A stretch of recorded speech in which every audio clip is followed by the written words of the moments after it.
El CESJAL presenta un programa del Consejo Económico y Social del Estado de Jalisco para el desarrollo y la competitividad. Enfoque Ciudadano.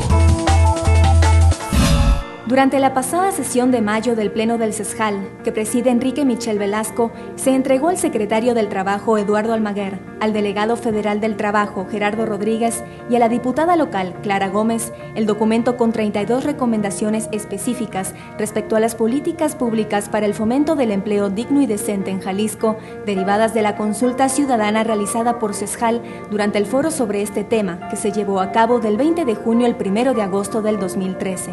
Cabe recordar que la Comisión de Seguridad Jurídica, Pública y Laboral del CESJAL, que preside Carlos Fernando Arias Hernández, preocupada por las altas tasas de desocupación del empleo formal y la precariedad laboral en la entidad, organizó el mencionado Foro Jalisco hacia el empleo digno y decente con el objetivo de propiciar el diálogo entre los distintos sectores implicados. Las autoridades recibieron el documento de recomendación y se comprometieron a trabajar para que se conviertan en políticas públicas de beneficio para Jalisco y para México en general. Así es, amigos de Enfoque Ciudadano, el día de hoy estamos aquí en la Secretaría del Trabajo justamente hablando de esto que nuestra compañera Cintia Calaya nos dijo en la introducción de nuestro Enfoque Ciudadano, esta producción del CESJAL. Efectivamente, hace poco el CESJAL acaba de entregar al señor secretario del Trabajo un documento con 32 recomendaciones específicas para provocar políticas públicas y conseguir un empleo digno y decente, que es el término utilizado.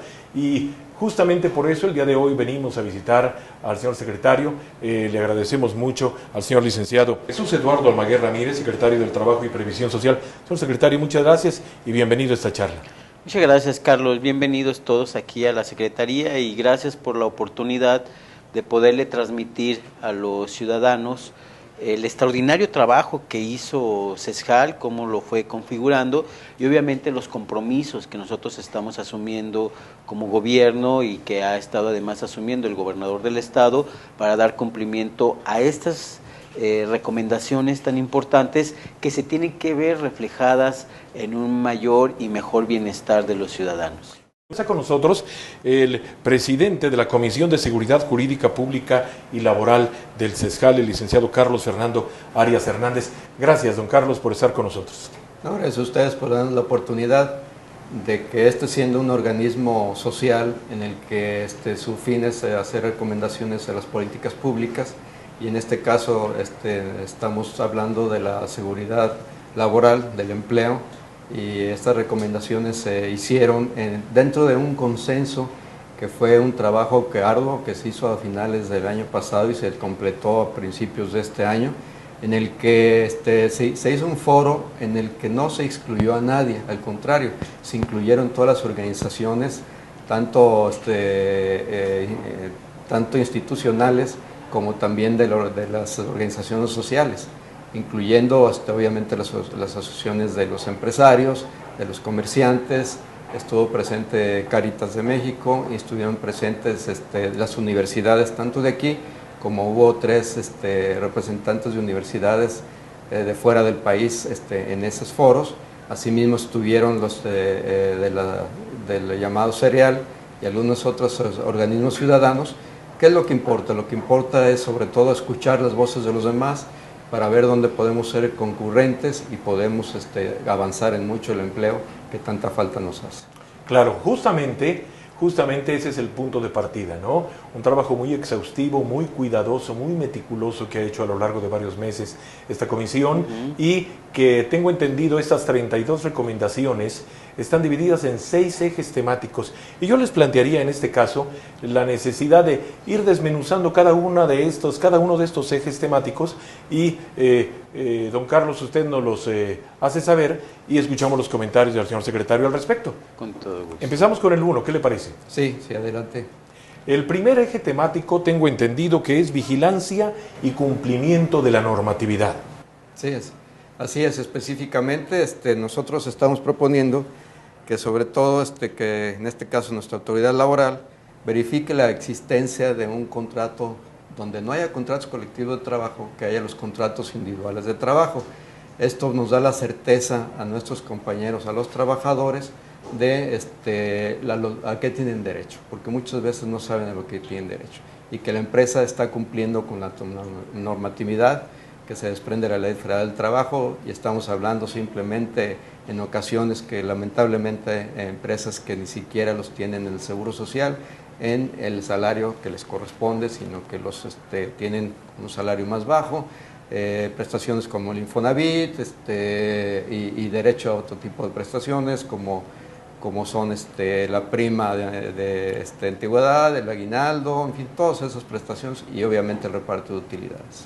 Y en ese caso, señor secretario, el hecho de tener un trabajo de calidad es pues el motor de la productividad de un estado como Jalisco.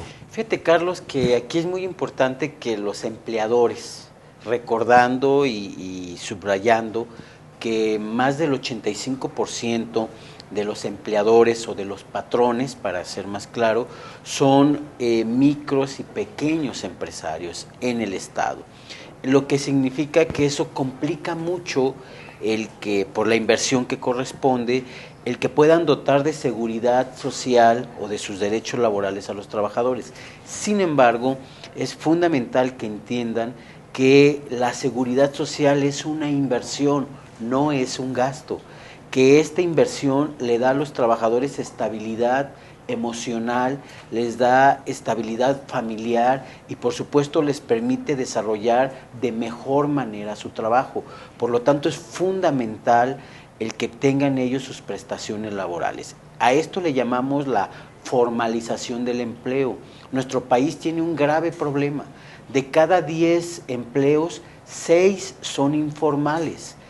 En Jalisco, el 5.6 son informales, de tal manera que no hay posibilidad de competir en el extranjero o a nivel nacional para que pueda haber inversiones y haya más y mejores empleos, porque a diferencia de lo que se piensa, las grandes transnacionales buscan, lo que más buscan, no me va a dejar mentir aquí Carlos, que él tiene algunos contratos colectivos muy importantes, para ellos lo fundamental es el recurso humano, y para ello ellos cumplen con sus normas laborales, pero lo que le piden a la autoridad es que les dé certeza y estabilidad, que no les estén generando problemas donde no corresponden, y ahí es donde la Secretaría de Trabajo ha sido muy estricto, sí en la vigilancia de los derechos laborales. El año pasado logramos, junto con el IMSS, formalizar más de 36,000 empleos, Carlos.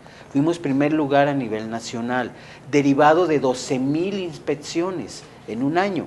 Pero al mismo tiempo hemos sido muy estrictos con aquellos grupos o expresiones que se dedican a reventar a estas empresas con intereses internacionales, porque hay que recordar que estas empresas están en todo el mundo y que en todo el mundo se pelean las inversiones. A veces los ciudadanos no conocen de esto, pero hay una gran competencia entre estados y entre países para atraer las inversiones.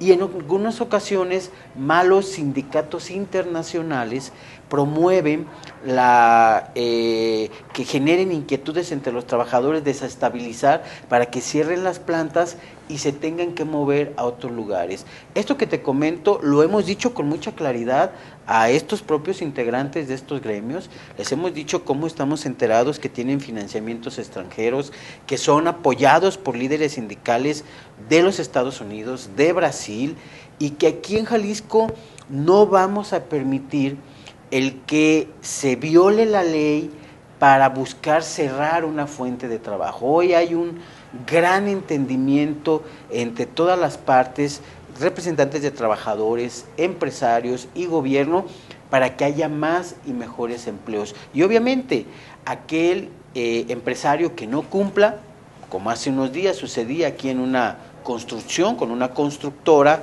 que no cumpla con otorgar sus derechos laborales, pues nosotros los vamos a sancionar. Les dimos 24 horas para regularizarse, se regularizaron y entonces todos caminamos en paz. Pero es muy importante lo que está aquí mencionando Carlos, el estudio que hizo el CESJAL, Nosotros sí exigimos esos contratos colectivos, esos contratos individuales, porque es la manera de que el trabajador tenga garantizados sus elementales derechos laborales, insisto, como una inversión y no como un gasto.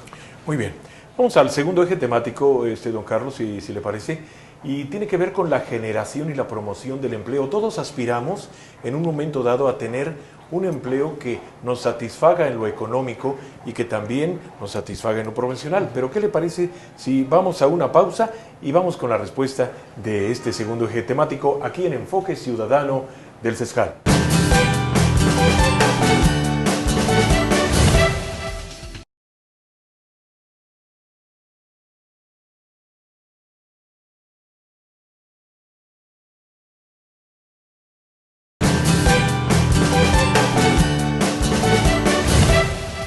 Y bien, amigos nuestros, continuamos aquí en Enfoque Ciudadano, la emisión de hoy dedicada a estas 32 recomendaciones específicas que recientemente el CESJAL ha entregado a la autoridad, en este caso a la Secretaría del Trabajo, en la persona del señor secretario Eduardo Almaguer. Y bueno, estábamos hablando, dejamos por ahí un tema pendiente, don Carlos, en el sentido de que el segundo eje temático tenía que ver con generación y promoción del empleo. Así es, efectivamente. En este caso yo quería resaltar 2 puntos. Primero, lo que atinadamente decía el secretario, que la mayoría de los empleadores son pymes, o sea, son pequeños y medianas empresas, y en las que ellos piden que se les dé el mismo trato como inversionistas que a los inversionistas extranjeros, porque parece ser que no es así. Y entonces de alguna manera se desalientan porque se sienten quizás empresarios de segunda, y hay que hablarlo clarito. Y por otro lado, comentar que pues no todo es Guadalajara y la área metropolitana, sino que tenemos un estado que nos importa mucho el estado, que somos de los principales productores agrícolas en muchas de las materias en el estado, y que en ese caso estamos hablando también de que se vigile mucho la normatividad en cuanto a temas como son la discriminación, como temas como son el acoso sexual y laboral, y sobre todo lo que llamamos la esclavitud moderna, que lamentablemente se da sobre todo en los trabajos agrícolas en ese sentido. Y en ese sentido, ¿qué nos podría usted comentar, señor secretario? Bueno, comentar, Carlos, que hemos realizado una actividad muy intensa en el área de previsión social, efectivamente, no solo en la zona metropolitana, sino en una asignatura pendiente por décadas, que es el trabajo en el campo.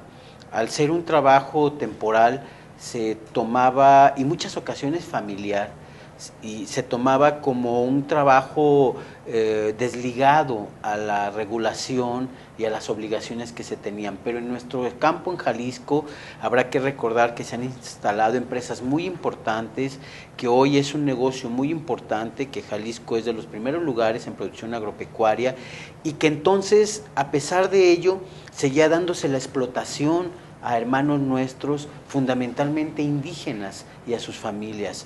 En lo particular, soy un poco vehemente en la expresión porque personalmente verifiqué las condiciones inhumanas e infrahumanas en que los tenían, y que todavía hubo algunos malos productores que me encaraban diciéndome que así es como la gente le gustaba trabajar y le gustaba vivir, cuando la gente trabaja y vive así porque no tiene otra opción, porque la gente acepta 150 pesos o 120 pesos al día en un trabajo muy difícil y muy desgastante, porque no tiene otra opción, Carlos, porque es gente que viene de los estados de Guerrero, de Oaxaca, de San Luis Potosí, de Veracruz, de Chiapas, y que tiene que trasladarse además con toda su familia. En los últimos años el gobierno ahí generó una política asistencialista, una política donde se les apoyaba con alimentos, con guardería, a través de los propios agroproductores. Es decir, era un poco una política del pobrecito, vamos a ayudarlo, ¿no? Y el gobierno no da caridad, el gobierno debe dar justicia social. Y en ese sentido, nuestra visión y la instrucción del gobernador fue garantizar que se cumplieran los derechos laborales a partir de una visión de orden, y eso fue lo que se aplicó la Secretaría a llevar a cabo, y reconocerán que el año anterior, bueno, pues rescatamos familias, rescatamos niños, rescatamos trabajadores, se firmó un convenio muy importante que es el que estamos haciendo valer, y hoy estamos trabajando en esta etapa en lograr consolidar con aquellas grandes empresas productoras que exportan más del 85% de su producción a todo el mundo, que sean subsidiarias en los derechos laborales de los trabajadores que son sus, sus socios, ¿sí? Es decir, una empresa tiene garantizados los derechos laborales de sus campos, de su producción, pero no es aval del más del 50 o 70% de su producción que la realizan pequeños productores, que tienen 5, 6, 7 o 10 trabajadores, y ahí es donde se da una evasión, no solamente fiscal, sino una evasión a las garantías o a los derechos laborales. Y estoy cierto, es la primera vez que lo menciono en un programa de esta manera, estoy cierto la relevancia de mis palabras. Sin embargo, tenemos que dar ese paso para que estas empresas que tienen las verdaderas ganancias internacionales sean subsidiarias junto con quienes son sus socios productores en el pago de sus o en la inversión de la seguridad social. Y ese es el paso que estamos dando este año, Carlos, que obviamente a muchos no les gusta, de pronto el secretario del Trabajo no les es agradable en algunas regiones.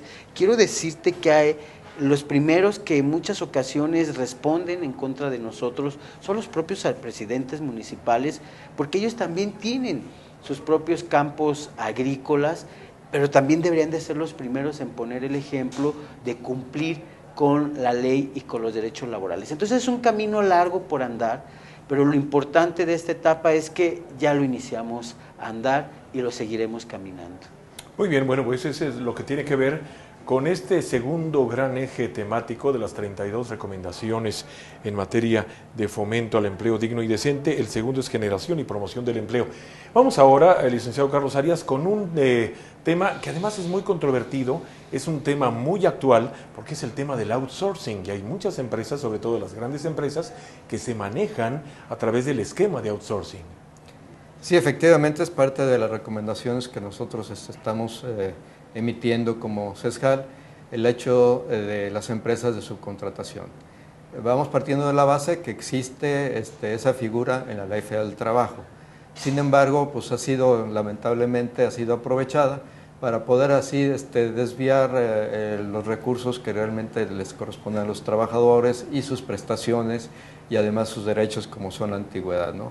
Y por eso estamos precisamente proponiéndole a la autoridad pues que vigile y sobre todo que se haga un padrón de estas empresas y también conteniendo una parte muy importante de saber cuántas mujeres y cuántos hombres y cómo son tratadas las mujeres y cuántos son tratados los hombres, y eso estamos hablando de los temas de discriminación en un momento dado, que yo entiendo que el gobierno del Estado está muy interesado en que estos temas se terminen, ¿no? Claro. A final de cuentas, esto quiere decir orden, ¿no? Vamos a ir con una cápsula informativa que si ustedes acaban de encender su televisor y acaban de sintonizar Enfoque Ciudadano, entonces se estarán dando cuenta que estamos hablando del tema del trabajo. Han sido 32 las recomendaciones específicas que ha entregado el CESJAL, el señor secretario del Trabajo. Enseguida regresaremos con usted para que nos dé su comentario respecto al outsourcing, pero quisiéramos que conocieran un poquito de todo este proceso, porque como decía yo al principio del programa, el CESJAL realmente ha trabajado intensamente a lo largo de muchos meses para poder presentar este documento. Vamos entonces, si les parece bien, con la doctora Raquel Partida Rocha. Ella fue la coordinadora de las mesas de trabajo del foro, del cual se derivó todo este trabajo. Digo que es un acierto que el CESJAL haya impulsado este proyecto, porque pocas instituciones a nivel estatal y a nivel nacional se ponen a debatir y a analizar de manera profunda, en donde se pueda discernir y se pueda entender desde los diferentes ángulos, desde los diferentes escenarios, el problema del empleo actualmente después de la crisis reciente que se tuvo a nivel global. Entonces, esto nos permite a nosotros abrir un punto, una puerta de discusión, es el inicio de varias discusiones que tendremos que hacer desde diferentes ángulos, de diferentes perspectivas sobre el empleo digno y decente. Aunque vemos que se están generando ciertos empleos, se ha venido preocupando las diferentes instancias, tanto el sector empresarial, el sector gubernamental, sobre cómo generar los empleos, tendremos que discutir sobre qué tipos de empleos queremos en la entidad. Empleos dignos, empleos decentes, empleos no dignos, empleos indecentes en el sentido no moral, sino en el sentido económico y en el sentido social. Es por ello que es importante impulsar estos foros, estar pensando en políticas a mediano y a largo plazo que nos permitan nosotros tener una certeza, sobre todo los jóvenes, los que nos van a anteceder a todos nosotros, una certeza sobre qué tipo de trabajo y empleo puede ofrecer la entidad aquí en nuestro país. Y bueno, esto nos favorece en el sentido de haber hecho las iniciativas tanto en el gobierno estatal, en el Congreso del Estado y a nivel federal. Esto nos lleva a la vanguardia de otras entidades en donde no han dado un paso hacia adelante sobre las políticas claras de generación de empleo en donde participen los diferentes actores. En este foro que nosotros estuvimos desarrollando junto con ustedes aquí en CESJAL, fue también muy certero que los sindicatos también participaron, las instituciones académicas, era todo un grupo importante de gentes versadas sobre el tema del empleo y muy preocupados, inclusive hasta activistas.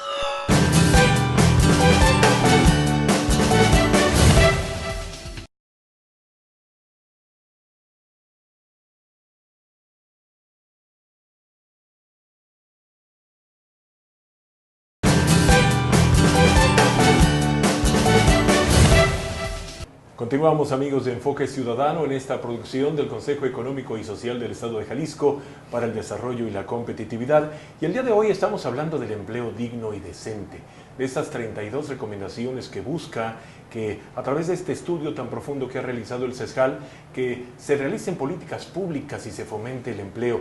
Y nos quedamos con un tema, señor secretario Almaguer, que realmente pues está de moda porque el esquema de outsourcing es relativamente nuevo, pero necesita un poquito de orden, de control, ¿no? Ahí en ese tema, Carlos, hay que materializar la reforma. En muchas ocasiones, la reforma laboral. En muchas ocasiones se hace una reforma, se hace un decreto, pero hay que materializarlo. Y para materializarlo, pues se requiere una serie de instrumentos económicos y de recursos humanos. En el tema particular de las outsourcing, estas desaparecieron como tal.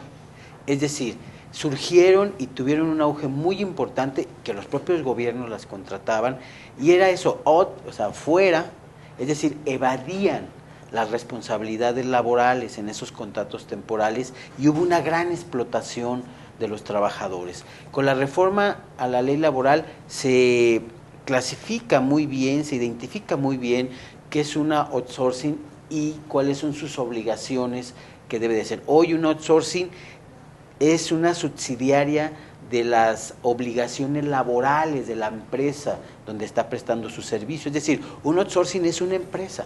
Un outsourcing es un centro de trabajo que tiene las mismas obligaciones, pero que solamente puede prestar servicios que la fuente de trabajo no realiza.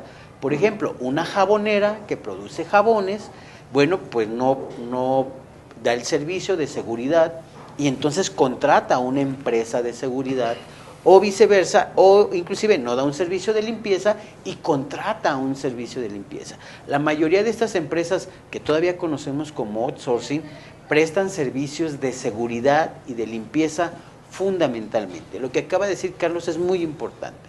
Hay que ver cuántos hombres y cuántas mujeres, y estamos en ese proceso. Pero donde la autoridad debe de ser muy estricta, y lo estamos realizando, es en que cumplan con los derechos laborales, porque sé que todavía hay empresas de outsourcing que evaden sus responsabilidades laborales, que no pagan a tiempo sus salarios y que tienen en muy malas condiciones a sus trabajadores. A esas empresas, en cuanto las estemos localizando, las vamos a clausurar. Porque hace unos días me encontré en una dependencia de gobierno a unas señoras que se me acercaron, señoras que les dan de comer a sus hijos, señoras mayores, porque luego esos anuncios contratan a señoras mayores, es decir, las que ya no encuentran empleo, y les ofrecen un salario muy bajo, pero luego no se los pagan. Y entonces, en ese tipo de abusos, lo digo en este espacio, vamos a ir a clausurarles sus empresas. Estamos revisándolas porque luego se mueven. Son empresas que cambian de domicilio muy pronto, de manera muy rápida, porque solamente tienen un mobiliario, no tienen máquinas, solo muebles de oficina. Entonces, estamos en esta etapa con la advertencia muy clara que la que localicemos, además de multarla, si procede, si es un tema grave, lo vamos a clausurar. En síntesis, la reforma laboral fue muy importante, ahora hay que materializarla, y eso le corresponde a la autoridad ejecutiva y es lo que nosotros estamos haciendo. Muy bien, ese es el tercer eje temático de esas 32 recomendaciones en relación con el fomento del empleo digno y decente del CESJAL. El tercero, regulación del esquema de outsourcing. Vamos con el cuarto, licenciado Carlos Arias, acciones de coordinación y corresponsabilidad. Sí, en este aspecto nosotros hemos planteado el hecho de que se debe de promover e incentivar la coordinación intermunicipal en las zonas metropolitanas, y no estamos hablando únicamente de la zona metropolitana de Guadalajara, sino lograr que también los municipios del interior del estado de alguna manera se reúnan como zonas metropolitanas, los que estén cerca, para así poder detectar qué vocación tienen y qué cadenas productivas podemos en un momento dado impulsar en ese caso, ¿no?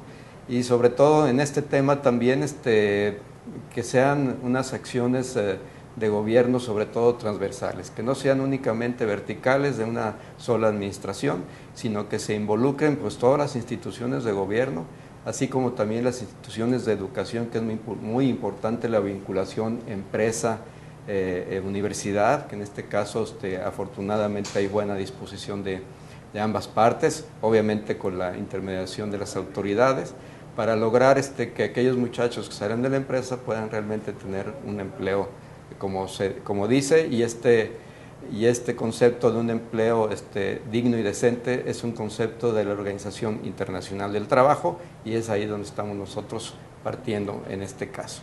Y sin duda, seguramente ustedes ahí en casa han escuchado mucho el concepto de triple hélice, ¿no? La triple hélice famosa que se ha dado en los últimos años y que tiene que ver con la creación de trabajo, la participación de una serie de sectores que fomentan justamente el que ustedes y nosotros podamos trabajar en algo digno y decente. Y tiene que ver, señor secretario, con las universidades, los chicos que van saliendo, tiene que ver por supuesto con las políticas públicas del gobierno y tiene que ver con los empresarios, tiene que ver con los generadores, los auténticos generadores de riqueza, que a final de cuentas son los empresarios, y esa es la triple hélice.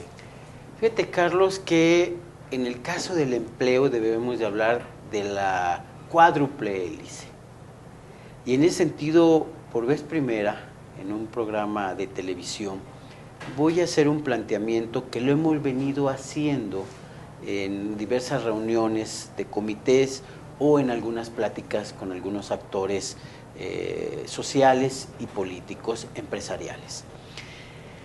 Si no nos sentamos sobre la mesa, los empresarios, el gobierno, los representantes sindicales, triple hélice, y las universidades, en la cuádruple, y ponemos sobre esta mesa con claridad nuestras cartas, difícilmente vamos a poder salir de este problema de desempleo y este problema también de educación y de desarrollo económico.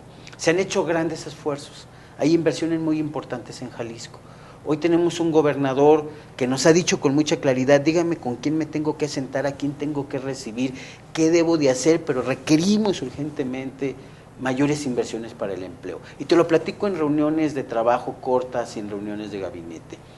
Pero la pregunta es, si de cada 10 egresados de la universidad, de la licenciatura, 7 encuentran empleo, pero solamente 4 de esos 10 encuentran empleo en la carrera que estudiaron. Estamos reprobados. Hay que decirlo con claridad. Hay que revisar con una gran apertura de mentalidad en positivo, sin afán de dañar a nadie, sin afán de criticar a nadie y sin afán de generar una controversia, sino en positivo, por la vida de estos jóvenes y de nuestra sociedad, analizar si todavía debemos de seguir manteniendo una alta matrícula e inversión en las áreas de ciencias sociales y humanidades, si todavía debemos de seguir manteniendo una alta matrícula e inversión en las áreas económico-administrativas, donde actualmente hay más de 18,000 estudiantes, si realmente, como dice aquí Carlos, nuestro desarrollo en materia productiva está en materias y servicios requiriendo filósofos, sociólogos, abogados, contadores, administradores. Hay que revisarlo sobre la mesa. Y si no es así, hay que ir reduciendo esas matrículas, hay que invertir más en orientación para despertar ese gusto por la ciencia, la matemática, la tecnología, la física, la química, que es hacia donde va caminando el mundo, Carlos. Nosotros estamos en este mundo, la Tierra, este es nuestro planeta. No podemos ir caminando en sentido contrario. Hoy los países que están buscando desarrollarse y que son nuestro ejemplo, están realizando convenios con las mejores universidades del mundo para atraer esas enseñanzas y formar a la gente, educarla para que realmente seamos productivos en nuestra sociedad y alcanzar un bienestar. Hoy, actualmente, ahorita, cada año Corea del Sur en Estados Unidos registra 8,000 patentes y México solo 50. Y si comparan la inversión que hacemos de nuestros impuestos en las universidades, no está rindiendo. No es una crítica, es un llamado a decir con realidad que si no damos esos pasos, no va a importar el discurso o la inversión que hagamos de gobierno, porque vamos a seguir generando egresados jóvenes que van a ir al desempleo. Hoy, aquí hay en Jalisco un clúster muy claro de la industria electrónica, un clúster muy claro de la producción de automóviles y sus autopartes. Nos hemos insertado en ese corredor. Hoy hay un clúster muy claro de medicina.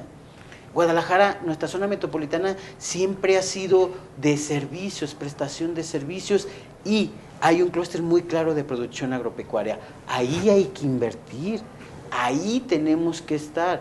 Y esto que hoy estoy mencionando es para que ya lo pongamos sobre la mesa con respeto a todos, a nuestras autonomías y nuestras participaciones, pero que realmente estemos viendo por la sociedad, que es finalmente a la que nos debemos.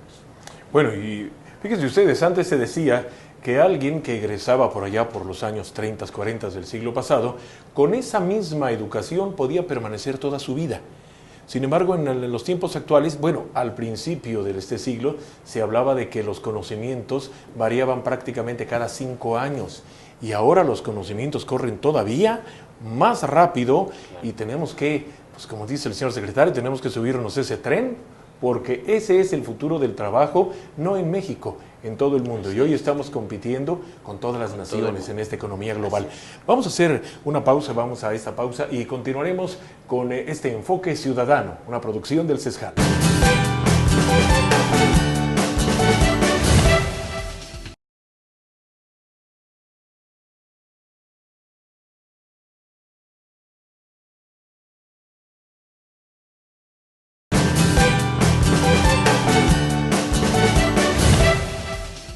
Y bien amigos, continuamos aquí en Enfoque Ciudadano, esta producción del CESJAL que llega a ustedes, trayéndoles el día de hoy este tema, las 32 recomendaciones específicas que se ha entregado al señor secretario del Trabajo, buscando justamente elaborar políticas públicas para conseguir un empleo digno y decente.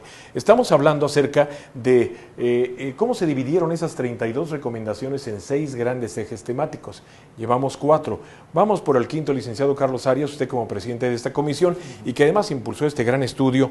Pues esta me parece que da para mucho, promoción a una cultura laboral incluyente. Sí, así es, efectivamente da para mucho.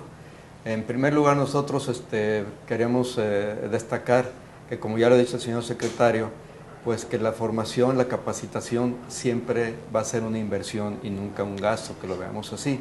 Inclusive también en el organismo y en los foros, como estuvieron también concurriendo los empresarios, ellos mismos estuvieron de acuerdo que les falta mucha capacitación a muchos empresarios jaliscienses y que habría que buscar la forma entre vincular las autoridades, otra vez universidades, pero con los dueños de las empresas, sobre todo las pymes, porque al final de cuentas tienen un gran potencial, pero no lo logran porque ya no tienen la capacitación y el conocimiento necesario. Y asimismo, en un momento dado, pudieran ellos también captar muchos de los muchachos que salen de las escuelas y que realmente no se dedican a lo que estudiaron, pero obviamente ellos buscan una seguridad y estabilidad en el empleo. Por otro lado, podemos hablar también de impulsar mucho la autogestión obrera, y estamos hablando en este caso del corporativismo.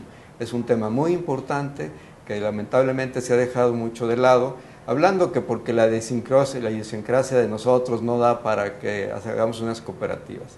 Tenemos unos ejemplos en España muy importantes de unas cooperativas que sostienen pueblos enteros con toda la infraestructura que existe. ¿Y por qué no lo podemos hacer aquí en México? Yo creo que sí lo podemos hacer también, porque los mismos trabajadores y sus familias, pues también ellos tienen esperanzas de ir subiendo y de ir en mejores estratos y mejores condiciones de vida. Hay quienes sí tienen muchas inquietudes por el lado de los trabajadores que quisieran llegar a tener eso, sin embargo no encuentran o no saben los caminos que existen, porque hay caminos legales, caminos que les proporciona la ley, que lo podemos hacer, pero siempre y cuando esto sea impulsado a través de las autoridades. Claro. Señor secretario, últimamente el CESJAL se ha caracterizado porque en los trabajos que está realizando se toca mucho el aspecto humano, que a final de cuentas el aspecto humano creo que es el eje de toda actividad humana. Lógicamente, hablar de una cultura laboral incluyente toca una de las fibras más sensibles de lo que es el ser humano. Todos aspiramos a tener un gran empleo, un empleo digno y decente, como dice don Carlos Arias, en un concepto internacional, pero que aquí en México nos surge. Fíjate, Carlos, que cuando hablamos del empleo incluyente casi siempre pensamos en las personas con discapacidad y las personas adultos mayores. Y es correcto. Una parte muy importante del empleo incluyente tiene que ver con atender como iguales a los discapacitados, a las personas con discapacidad y a los adultos mayores. Lo fundamental es encontrar el potencial que tienen. Quizás alguien que no tenga una discapacidad en su vista, tenga un extraordinario sentido auditivo, y alguien que sea de adulto mayor, pues será una persona muy responsable, con una gran experiencia y sabiduría. Ahí es encontrar. Yo en lo particular no estoy de acuerdo en dar incentivos a las empresas que contratan a estas personas, porque es hacernos tontos solos. Es decir, tú contratas a alguien y el sueldo que le pagas lo absorbe el gobierno. No me parece correcto. Cuando hay una vocación real y una inteligencia en destacar la potencialidad de estos seres humanos, debe de ser algo que nazca, además, que se tenga esa convicción y que los haga ser productivos en el área que lo puedan hacer. Hace unos días iniciamos una capacitación para 150 adultos mayores y personas con discapacidad en Tonalá. Y en esa ocasión les expresamos algo muy claro. Les dijimos que no íbamos a ir a darles un discurso romántico, tampoco íbamos a darles una despensa.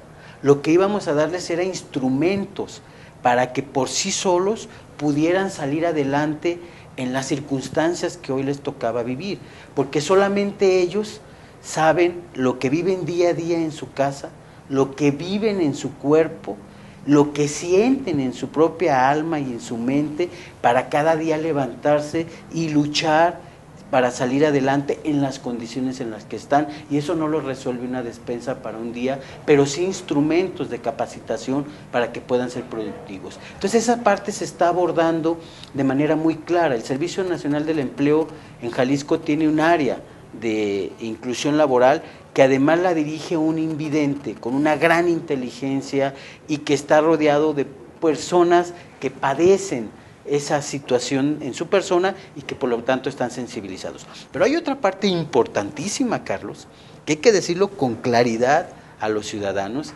y que es más del 50% son mujeres en nuestro estado. Y más del 50%, por supuesto, de ellas están en edad productiva, y ahí hay discriminación. Ahí hay discriminación hacia las mujeres por su edad, por su apariencia, por su estado civil y particularmente por su estado de ingravidez, es decir, si están embarazadas o no.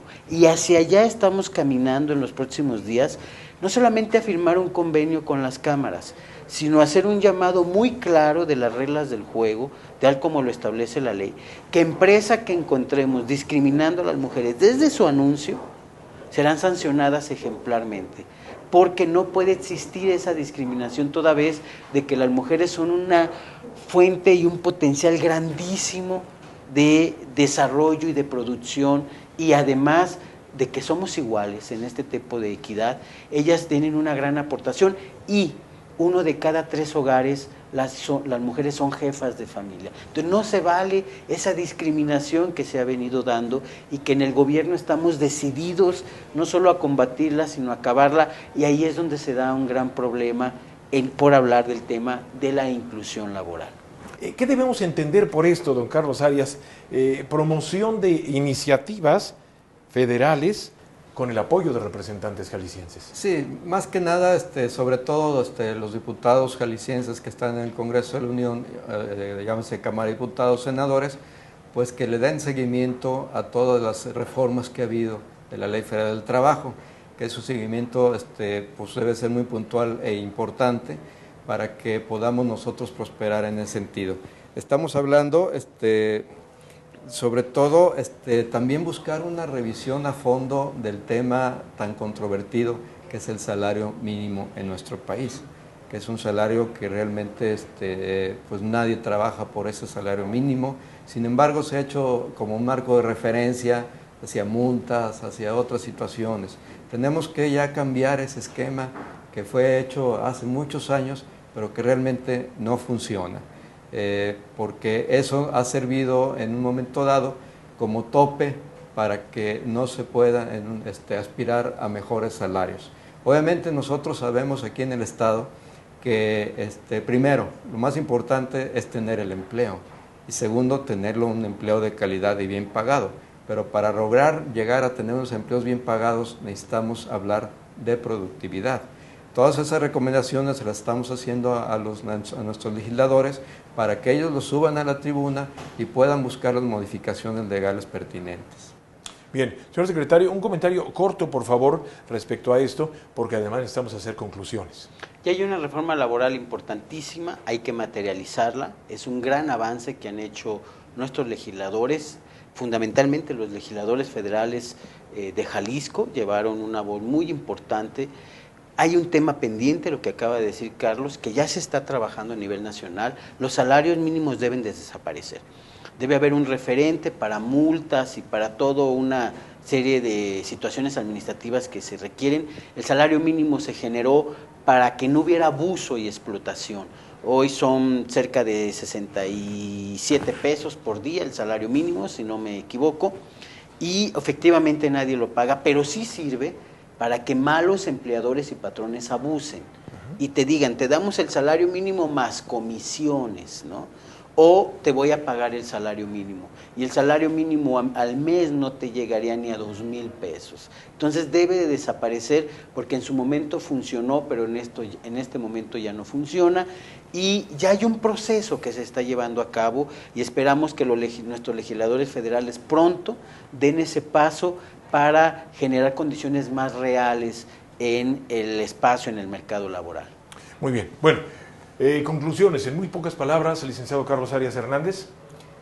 Sí, que nosotros como un organismo ciudadano en el que está virtiendo estas recomendaciones, nos da mucho gusto saber que el secretario de Trabajo está hablando el mismo idioma que nosotros que somos los representantes de las comunidades, de las diferentes instituciones en las que estamos preocupados, porque sabemos que la única forma que puede progresar un Estado es con trabajo y educación. Así es. Señor secretario, en muy pocas palabras. Bueno, yo primero quiero hacer un reconocimiento que no se mencionó aquí, pero muy sutilmente, pero yo sí quiero expresar un reconocimiento a la gran labor que hizo el CESJAL, Carlos como responsable de esta área, pero el CESJAL en su conjunto, porque quiero que sepan los ciudadanos que este estudio que se hizo laboral se convocó a todas las partes, no se maquilló, se convocó a los más críticos en materia laboral, a las organizaciones más críticas, a los pensadores, a las universidades, a los obreros, a los empresarios y al gobierno, a los funcionarios. Entonces es un trabajo extraordinario que hay que reconocerlo y que nos obliga como autoridad a asumir esas recomendaciones, a llevarlas a cabo y que tengan la certeza de que lo que hoy hablamos lo vamos a materializar y lo vamos a seguir haciendo. Y muchísimas gracias por la oportunidad. Muchas gracias a ustedes y a ustedes también. Gracias y buenas noches. El CESJAL presentó Enfoque Ciudadano, un programa del Consejo Económico y Social del Estado de Jalisco para el desarrollo y la competitividad. Enfoque Ciudadano.